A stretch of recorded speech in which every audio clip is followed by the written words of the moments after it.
전 세계 특히 서양권의 대부분의 호텔들에 보면 객실 서랍 안에 성경책을 보신 적이 있으실 것입니다.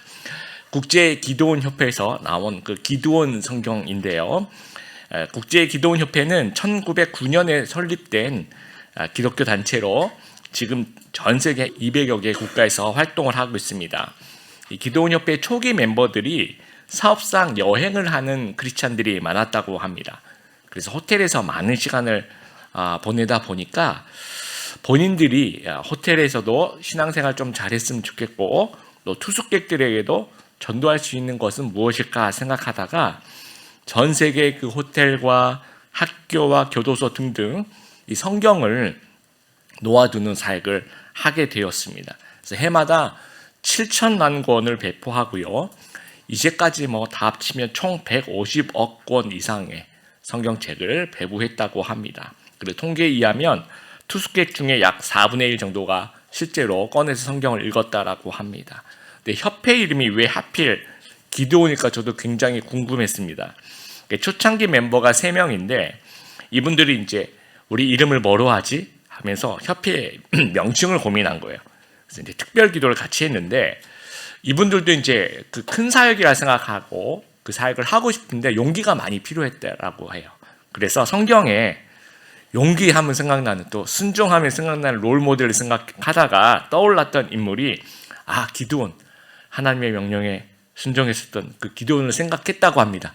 그래서 채택이 되어서 국제기도원협회라고 명칭을 그렇게 정했다라고 합니다. 여러분 기드온 하면 떠오르는 게 무엇이 있습니까? 300용사 이렇게 생각이 나죠. 특공대. 네, 그 이야기만 있는 것이 아니라 그 외 이야기들이 참 많이 있습니다. 그래서 기드온의 이야기가 이제 사사기 6장부터 9장까지 나오는데요. 다른 사사에 비해서 이제 분량이 좀 많습니다. 그래서 제가 3주에 걸쳐서 좀 말씀을 좀 나누고 싶어요. 그래서 오늘은 사사기 6장에 나타난 하나님께서 기드온을 부르시는 그 장면, 그 다음에 다음 주에 사사기 7장, 8장에 나오는 300용사를 통해서 하나님께서 구원해 주시는 그 장면, 그 다음에 이제 사사기 세 번째 시간 사사기 이제 9장에 기드온의 그 인간적인 약점이 이제 후대에 미치는 그런 악영향에 대해서 한번 좀 살펴보았으면 좋겠습니다. 여러분 아까 읽었던 것처럼 1절에 보니까 이스라엘 자손이 또 여호와의 목전에 악을 행하였으므로 여호와께서 7년 동안 그들을 미디안 손에 넘겨주시니 또 뭐가 시작됐죠? 전형적인 순환 구조가 또 시작이 됐습니다. 왜 또 시작이 되었을까? 여러 가지 해석이 있겠지만 그 전 사사가 이제 드보라 사사가 승리한 이후에 약 40년 정도가 평안해집니다. 물질적인 풍요와 번영이 사람들의 그 마음과 영적인 부분에서 좀 해이함을 가져온 것은 아닌가 이렇게 생각하는 거죠. 이런 것들이 오히려 우리의 영혼에 독이 된다는 거예요. 그래서 우리 성도님들 뭔가 영적으로 편안하고 주변이 뭔가 좀 정리가 된 듯한 그런 느낌이 될 때, 더 잘 될 때 조금 더 깨어 있으시는 우리 귀한 성도님들 되었으면 좋겠습니다. 그리고 미디안은 어떤 백성들인가 이렇게 봤더니요. 창세기 25장에 보면 아브라함이 아내 사라가 죽고 다시 결혼을 해요. 재혼을 하는 거죠. 그래서 후처라고 얘기하는데 그두라라는 이름의 후처를 이제 결혼을 하게 됩니다. 그래서 아브라함과 그두라가 이제 창세기 26장 1절부터 12절 이렇게 보면 6명의 아들이 나옵니다. 아브라함은 다시 아내를 맞이했습니다. 아브라함의 새 아내의 이름은 그두라입니다. 그두라는 시므론과 욕산과 무단과 미디안과 이스박과 수아를 낳았습니다. 그래서 우리 주일학교 때 여러분 혹시 이런 노래 기억나세요? 믿음의 조상 아브라함은 8명의 아들이 있었는데, 왜 8명이냐면요, 아까 그 6명 지금 나오죠, 그렇죠? 그리고 이삭이 있고 또 이스마엘이 있죠. 그래서 이제 8명의 아들이 있었는데 하면서 이런 노래들 아마 했던 기억이 나실 겁니다. 근데 그 8명의 아들들 중에서 약속의 아들은 딱 1명, 이삭 1명밖에 없습니다. 그러니까 다른 아들들은 그럼 어떻게 했냐? 창세기 25장 6절에 보면 아브라함이 굉장히 지혜로웠던 거죠. 다른 아들들을 가나안 동쪽으로 보내서 이삭과 멀리 이제 떨어지게 하는 겁니다. 그래서 이제 지도를 보시면 가나안 땅에 있으면 이 미디안은 좀 멀리, 좀 동쪽에서 이 사람들이 이제 주로 이런 데서 살고 있었다라는 겁니다. 미디안 족속의 특징은 이동하는 거예요. 이들은 상인들 또 유목민들이 많이 있습니다. 요셉이 형들에게 팔려서 이집트로 끌려가죠. 창세기 37장에 보니까 누구한테 끌려가냐면 미디안 상인에게 은 20세겔에 팔려갔다라고 얘기를 해요. 그리고 모세가 이집트에서 도망해서 어디로 가냐면 미디안 땅으로 들어갑니다. 거기서 미디안 사람인 장인 이드로와 그렇죠, 그 딸 시프로와 결혼을 해서 뭐 합니까? 양을 쳐요. 그러니까 유목민, 상인 이렇게 되죠. 또 출애굽기에 보면 광야에서 이제 미디안 백성이 이스라엘 계속 유혹해서 여호와께 등을 돌리게 하는 그런 모습도 나오고요. 미디안의 일부 후손들은 가나안 땅에 정착해서 갠 사람이 되죠. 드보라 때. 그래서 헤벨의 아내 야엘이 망치를 들고 그때 기억하실 겁니다. 근데 대부분의 미디안은 이동하는 자들이에요. 신출귀몰입니다. 거주지가 일정치 않습니다. 그래서 고고학적 기록이 거의 남아있지 않아요. 그래서 여러분 지도를 보시면 왼손잡이 사사 에훗이 모압과 암몬과 아말렉을 이제 격퇴를 합니다. 그리고 이제 40년 동안 평안했죠. 힘의 공백이 생긴 겁니다. 그래서 미디안이 그 힘의 공백을 생각하면서 깊이 있게 어떤 그 가나안 땅을 침투해서 가나안을 지배해 나가게 됩니다. 그래서 온니엘은 메소포타미아 8년의 압제에서 이제 온니엘 사사로 활동한 거고요. 또 에훗 시대는 이제 모압 연합군이 이제 18년 동안 압제를 하죠. 또 드보라는 때는 하솔이 20년 동안 지배를 하고 있었을 때입니다. 근데 미디안은 몇 년입니까? 7년이라고 돼 있어요. 그러면 제일 적네? 이제까지 했던 것 중에서 제일 적다라고 생각할 수 있으나 그렇지가 않습니다. 여러분 보통 그 식민 지배를 하면요 당하는 쪽이 이제 노예를 하죠. 노예 생활을 하는데 열심히 농사해서 추수해서 뭐 이렇게 곡식이 익으면 와서 다 뺏어가는 겁니다. 근데 뺏어가더라도 정도가 있어요. 다 뺏어가면 그 다음에 와서 또 뺏어갈 게 없잖아요. 그러니까 이제 노예들이 먹을 정도와 또 씨앗을 뿌릴 종자라든지 아주 일부분은 좀 남겨놓고 그리고 난 다음에 또 그 다음에 와서 또 잘하면 뺏어가고 이렇게 장기적인 생각을 하는데 이 미디안은요 다른 침략자들하고 아주 달랐다라는 겁니다. 그래서 3절에 보시면 파종할 때면이라고, 파종은 이제 씨앗을 뿌리니까 파종에서는 뭘 하면 안 되잖아요, 그렇죠? 그 시간이 이제 쳐들어오는 시간도 걸리니까 어느 정도 곡식이 자라고 있는데 4절에 보시면 진을 치고라고 되어 있습니다. 그리고 5절에 짐승하고 또 낙타를 데려오고 그 다음에 장막을 치고, 유목민이니까 아예 이렇게 곡식이 자라나면 자기가 가지고 있는 짐승을 전부 다 데려오는 거예요. 그래서 이스라엘 땅에다가 풀어놓는 거예요. 그래서 그 자라고 있는 곡식을 다 먹으라는 거죠. 그렇게 하면 농사가 안 되잖아요. 근데 얘네들은 그런 생각을 하질 않는 거예요. 그래서 이 5절에 이 미디안을 가장 잘 상징하는 단어가 메뚜기 떼같이라고 되어 있는 이 단어. 이 상상을 해보세요. 메뚜기 떼같이 사람하고 짐승이 그 땅에 있는 걸 다 뜯어 먹는 겁니다. 그리고 뭐 그것만 그런 것이 아니라 가축들도 다 데려가요. 가축들도 다 뺏어가는 겁니다. 그래서 4절에 남겨두지 않았다라고 얘기해요. 남겨두지 않았다. 그 다음에 5절에 멸하려 하니라고 이야기하고 있습니다. 그러니까 이들의 전략이 뭐냐면 농사를 망치기라기보다는 멸종을 시키는 거예요.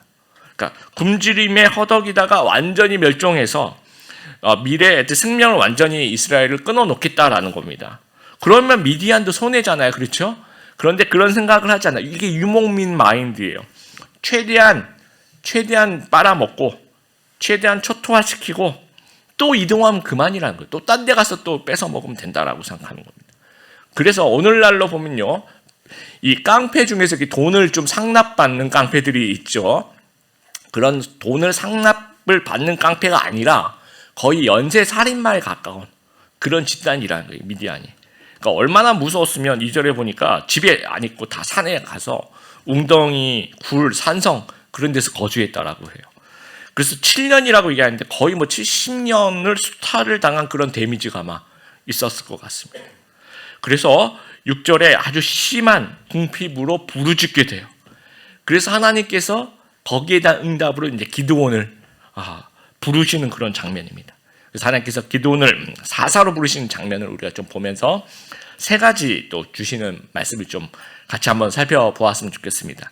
첫째로 하나님은 우리의 과거와 현재보다는 미래에 초점을 맞추십니다. 12절에 여호와의 사자가 이제 하나님의 말씀을 대언하죠. 그 첫 마디가 큰 용사야 라고 얘기를 합니다.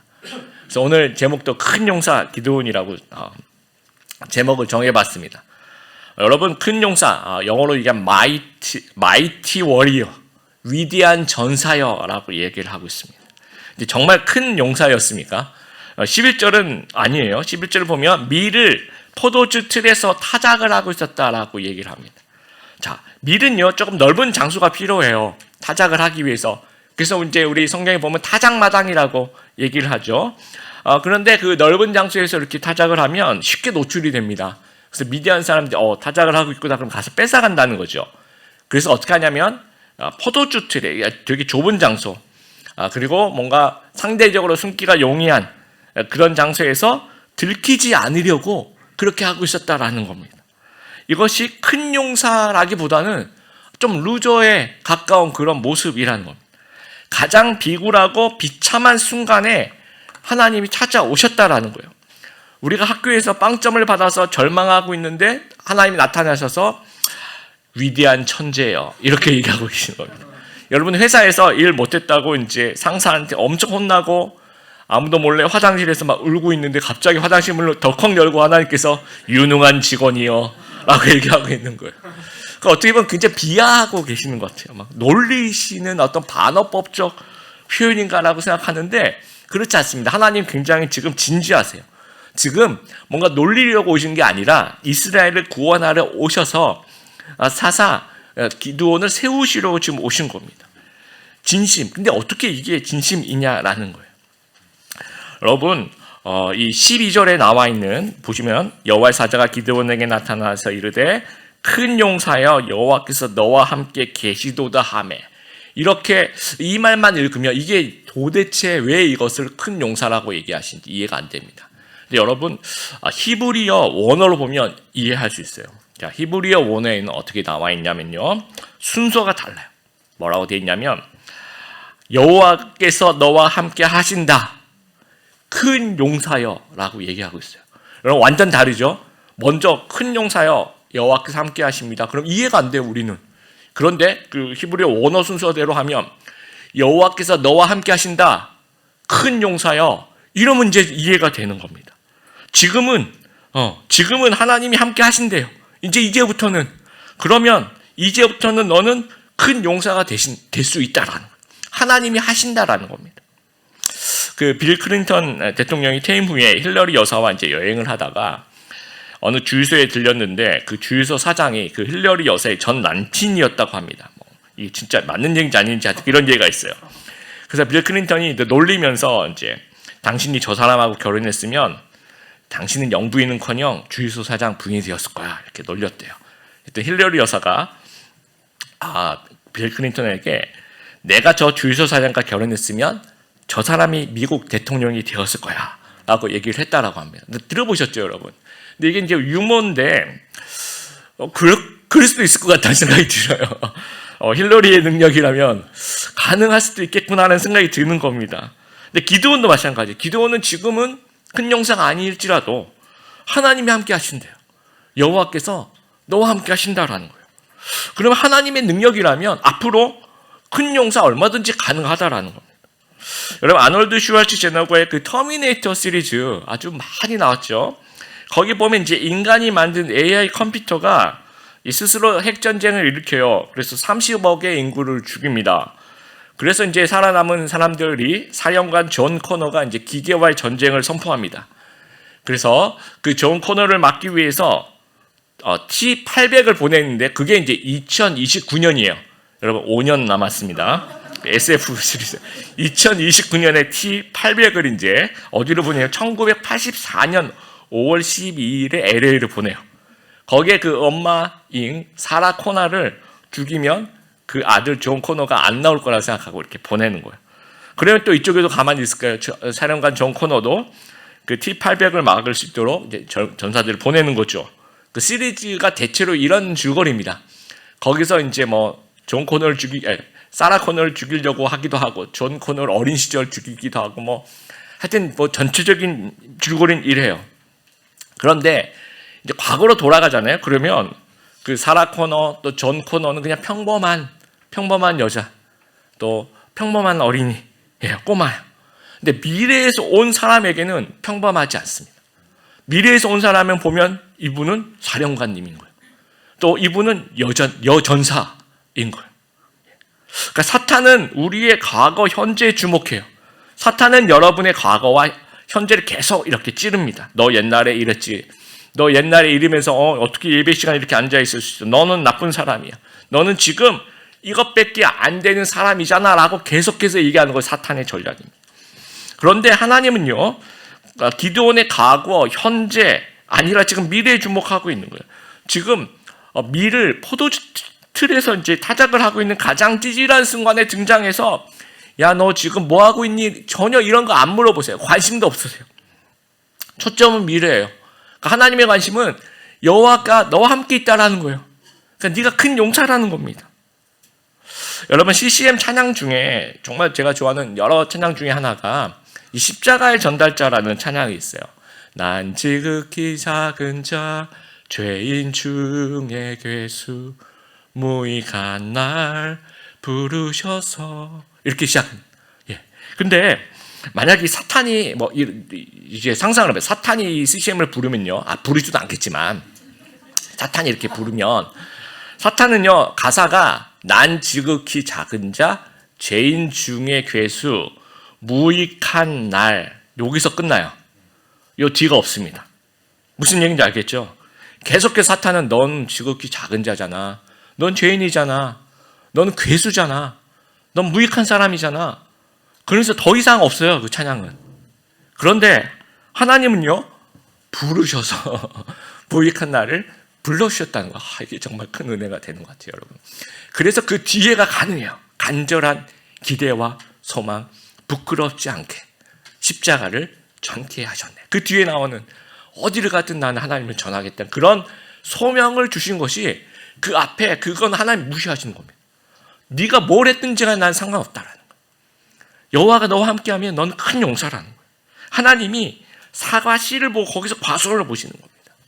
어부 시몬, 내 모습, 요한의 아들 그 시몬, 내 그 작은 믿음, 반석 같은 그런 믿음을 보시면서 너는 베드로라는 거예요. 너는 더 이상 시몬이 아니라는 겁니다. 아브라함을 또 사라가 계명을 해요. 원래 이름이 뭡니까? 아브람. 그 다음에 사레. 그 뜻이, 원래 이름의 뜻이 존귀한 아버지와 존귀한 어머니. 아주 좋은 뜻입니다. 그런데 하나님이 이름 바꾸래요. 그 이름의 아브라함과 사라의 뜻은 열국의 아버지, 열국의 어머니예요. 여러분들 이 이름을 계명한 게 언제였냐면 아브라함이 99세 때, 이삭이 태어나기 전입니다. 이삭이 태어나지도 않았는데 너는 열국의 아버지, 어머니를, 너는 수많은 자손이 너에게 정말 태어날 거라는 거, 여러 나라의 조상이 될 거라는 거. 실제로 여러분, 아브라함을 계열의 그 종교가 유대교가 있죠, 그렇죠? 기독교가 있죠, 이슬람이 있죠. 또 알려지지 않은 그런 종교들도 많이 있습니다. 어마어마한 겁니다. 그러니까 하나님이 지금 나를 보시는 관점으로 나를 보는 우리 성도님들 되길 바랍니다. 뭔가 위축되거나 주눅되거나 뭔가 자기 비하 이렇게 하지 말게 되길 바라요. 여러분은 하나님과 함께 있습니다. 여러분은 큰 용사고 새로운 피조물이고 거룩한 하나님의 자녀라는 사실들을 잊지 말게 되길 바랍니다. 또 우리 주변에 있는 그 지체들도 하나님의 관점으로 바라보시게 되길 바라요. 옆에 계시는 지체들, 이들도 하나님과 함께라면 큰 용사라는 사실, 우리 옆에 계신 분들한테 당신은 큰 용사입니다 한번 얘기해 주시기 바랍니다. 이 과거가 아니라 이 미래를 그려보는 그런 믿음의 자녀들 다 되시길 바랍니다. 두 번째, 하나님은 우리가 준비되어 행동할 때까지 기다려 주십니다. 우리 서두의 기드온의 이미지가 300용사, 아주 용기, 도전하는 그런 이미지인데 처음부터 그러진 않았습니다. 14절에 하나님께서 약속을 했어요. 해주십니다. 너는 가서 구원해라. 내가 너를 보냈다라고 얘기를 해요. 정말 그 은혜가 되는 것 같아요. 또 16절에 다시 한번 말씀합니다. 16절에 뭐라고 얘기하시냐면, 오늘 저희가 12절까지만 읽었지만, 내가 너와 함께 하는데 미디안이 아무리 많아도 단 한 사람과 싸우듯이 네가 그렇게 이길 것이다 라고 얘기를 해요. 얼마나, 이 두 마디만 들어도 이제 게임 끝입니다. 그럼 바로 일어나서 이제 나팔을, 이렇게 군대 소집하는 그 나팔을 불어야 되는데, 기드온의 반응은요 그렇게 얘기하죠. 15절에 나는 므낫세 지파 중에서 가장 작은 자입니다 하면서 얘기를 해요. 여러분, 기드온이 그 당시에 므낫세 지파는 맞아요. 근데 므낫세 지파 중에 가장 작은 자인가? 그게 진짜인가 생각하면 그렇지 않습니다. 25절에 기드온의 그 아버지 요아스가 이제 나오는데요. 그 집에 바알 제단이 있어요. 물론 우상 숭배하면 안 되지만 그 집에 바알 신전이 있고 그 마을 사람들이 그 제단에 와서 이제 절을 합니다. 그렇다면 이 사람은 이제 지역 유지인 거죠. 그 마을에서 가장 영향력이 있습니다. 그래서 그 제단을 파하기 위해서 기드온이 종 10명을 데리고 가요. 여러분, 종 10명이 있는 집이 가장 작은 자 아닙니다. 또 28절에 보면 염소 새끼를 드려요. 또 나중에 보면 소를 잡아서 여호와께 제사를 합니다.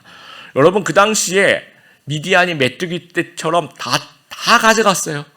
그런데 염소가 남아있고 소가 남아있습니다. 그것은 이 집은 그래도 뭐 주들에도 좀 남아있는 것이 있는 집이라는 것. 그리고 31절 기드온의 아버지 요아스가 마을 사람들 앞에서 그 아들이 이 바알의 제단을 부신 것에 대해서 변명을 하고 설득을 해요. 마을 주민들 앞에서 막아설 수 있는 사람, 이런 사람 이제 지역 유지라는 것. 그리고 여러분, 므낫세 지파 므낫세의 아버지가 누굽니까? 요셉입니다. 에브라임과 므낫세는 요셉 지파예요. 절대로 작지 않습니다. 영향력 있는 가문입니다. 그런데 왜 이런 반응을 합니까? 기드온의 성격이 처음부터 그렇게 용기 있는 사람이 아니었다는 거죠. 소심하고 의심 많고 신중하고 자신감이 없는 거예요. 요즘 이런 사람들 많습니다. 요즘 슈퍼 샤이라고 하죠. 그래서 우리 그 제자반에도 요즘에 이제 1대1을 시켜요. 한 명씩 이렇게 만나서 사진 찍어, 제가 사진 찍어 올리라는 얘기는 안 하는데 다들 자랑하려고 뭐 먹었다가 찍고 음식 사진도 찍고 뭐 우리 막 사진 찍고 막 그러는데, 이번 주에 어느 집사님 이 사진 보니까 얼굴은 안 나니까 디저트 사진이 올라와서 그 디저트 1번 디저트 밑에 자기 이름, 2번 디저트 밑에 상대방 이름을 이렇게 써서 우리도 1대1 했어요 올리시더라고요. 그래서 슈퍼 샤이라서 얼굴을 도저히 찍어서 못 올리시겠다고 그러는 거예요. 이해가, 저도 이제 내가 왜 사진을 찍기 싫어할까 저는 개인적으로 생각해 봤더니 저도 이제 약간 그런 부분이 있는 것 같아요. 좀 쑥스러워서. 여러분, 빌더스 요즘에 2부 예배 때 명찰을 이렇게 달고 예배를 드려요. 서로 이름을 잘 모르니까 좀 이름을 알아가자 뭐 그런 의미요. 근데 저는 보면서 좋은 시도라고 생각되지만 한편으로는 그냥 물어보면 되지 않을까? 그 부활절 달걀 나눔 우리가 지난주에 갔잖아요. 근데 이게 빌더스하고 스타트스에서 너무 저희는 쑥스러워서 못 갈 것 같아요. 그래서 그래 너희는 가지 마라 제가 그랬습니다. 그 스타터스에는 그래도 너희가 오고 싶은 사람 와도 돼 그랬더니 빌더스는 7명인가 그래 왔어요. 네, 그 스타터스는 한 명도 안 왔습니다. 점점 여러분 자녀들 보셔도 되게 쑥스러워하시죠. 여러분 세대보다 더 점점 이렇게 좀 진행되는 것은 아닌가 그렇게 생각합니다. 기드온이 그랬다는 거예요. 기드온이. 그래서 표징 계속 보여달라고 그래요. 17절에도 표징을 보여주세요. 그러면서 제가 예물을 가지고 올 테니까 좀 기다리세요. 여호와의 사자에게 이렇게 보러 가요. 그래서 염소 새끼와 또 무교병 또 이제 국을 만들어 와요. 그랬더니 이제 고기와 무교병은 이제 바위에 놓고 국을 그 위에 붓습니다. 그래서 여호와 사자가 거기에 불을 질러요. 그럼 이게 완전히 웨트, 젖은 상태인데 불이 붙는 건 자연현상이 아닌 거예요. 그걸 보면서 24절에 여호와 샬롬이라고 고백해요. 기드온이. 여호와 샬롬, 하나님이 나에게 평안을 주시는구나. 그런데 여기서 끝나야 되잖아요. 그럼 이제 나팔을 불어야 되잖아요. 군대를 소집해야 되잖아요. 안 그렇습니다.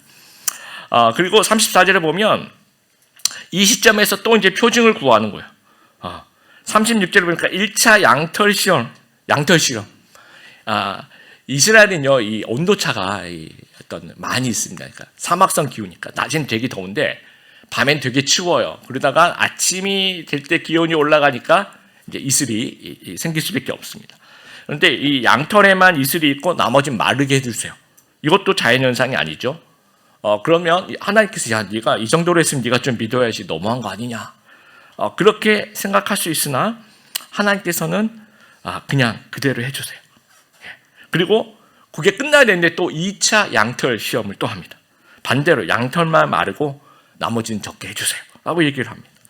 그리고 그게 이제 본인도 미안한지 하나님 화내지 말아주세요 그 얘기를 또 하나님께 해요. 그럼 하나님 입장에서 야 진짜 너무한다. 아까 표징도 보여줬고 불도 이렇게 했고 여호와 샬롬이라 네가 고백했고 양털 시험 지금 첫 번째 두 번째 지금 하고 있는데 진짜 야 이 정도는 믿어야 되는 거 아니야? 그렇게 얘기하지 않습니다. 아무 말도 안 하시고 그대로 해주세요. 하나님은요 3번 4번이나 기드온의 소심한 성격을 받아주시는 거죠. 그리고 아까 표징을 제가 보여주세요. 제가 예물을 가지고 올게요. 그때까지 좀 기다려주세요. 그러면 18절에 내가 너 돌아올 때까지 기다리겠다라고 하나님께서 말씀하십니다. 그러니까 하나님은 기드온을 이해해 주시는 거죠. 기드온의 어떤 내적인 연약함, 자신감이 결여되어 있는 부분, 낮은 자존감, 소심한 그런 부분들, 또 기드온을 둘러싼 그 외부 환경이 잔인한 거예요. 미디안, 정말 연쇄살인마 같은 그런 너무너무 무섭다라는 그 이해해 주시는 것. 네가 얼마나 무서울까? 네가 얼마나 두렵겠니? 얼마나 자신감이 없으면 그러겠니? 하면서 그것을 이해해 주신다라는 것. 사람마다 하나님께 반응하는 모습이 다 달라요. 거기에 따른 하나님의 모습도 다 다릅니다. 갈렙은 어떻습니까, 여러분? 이 산지를 내게 주소서. 뭐 물어보지도 않았어요. 근데 먼저 이 산지를 내게 주소서. 그러니까 네 산지를 너한테 줄게. 온니엘 정말 모범생. 여러분 모범생이 뭐가 제일 쉬울까요? 순종하는 게 제일 쉽습니다. 모범생. 그러니까 모범생 온니엘에게 가서 전쟁을 해라. 별말 없이 바로 순종합니다. 근데 기드온은요 갈렙도 아니고 온니엘도 아닐 거예요. 빌드업하는 시간이 필요해요. 빌드업이. 그래서 시간이 필요하고 과정이 필요하고 뭔가 준비가 필요하고 프로세스가 필요하다라는 거예요. 하나님 그 성향에 맞도록 그 사람의 성향에 맞도록 맞춰주시는 겁니다. 그래서 즉각 순종하시는 분에게는 즉각 사용해 주시고 또 느리게 순종하는 사람에게는 좀 이해하시고 기다려 주시는 거예요. 그래서 우리 시대에 기도원들이 있습니다. 여러분 오늘 말씀 들으면서 야 저거 내 얘기다 라고 생각되시는 분들은 기드온과에 속하시는 분들이에요. 좀 소심하시고 내향적이시고 신중하고 머뭇거리는. 그러니까 여러분만의 확인 절차가 있을 겁니다. 충분히 시간을 가지면서 좀 하나님께 나아가야 되길 바라요. 그런데 여러분 절대로 포기하지 말아야 될 것은 나는 소심해서 안 할래요. 나는 부족해서 안 할래요. 이건 기도원이 아닌 거예요. 무슨 얘기인지 알겠죠? 행동을 우리가 소심하니까 안 해도 된다는 것이 아니라 하나님이 기다려주신 이유는 행동할 때까지 기다리시는 거예요. 무슨 얘기인지 알죠? 우리가 움직일 때까지 기다리시는 거예요. 네가 소심하구나. 넌 하지마. 넌 열해. 그러진 않으신 거예요. 하나님은.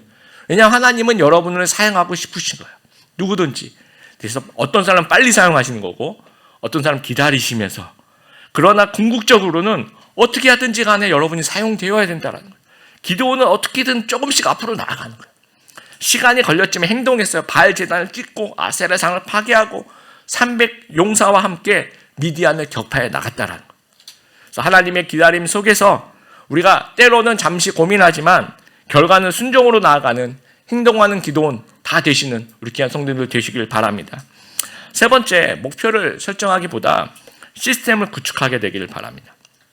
기도원이 미디안과 전투를 위해서 하나님께서 첫 명령이 군대를 소집하라가 첫 명령이 아니었어요.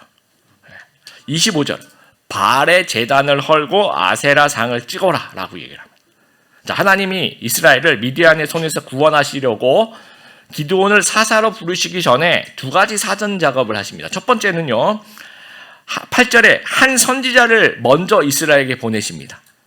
이건 기드온이 나타나기 전에 하나님 움직이시는데 먼저 선지자를 보내서 이스라엘에게 보내주신 거예요. 두 번째, 바로 기드온을 전쟁터로 보내지 않고 너희 집에 있는 그 우상을 파괴하라, 우상을 타파하라고 이야기를 하고 있습니다. 왜 그런가라는 거예요.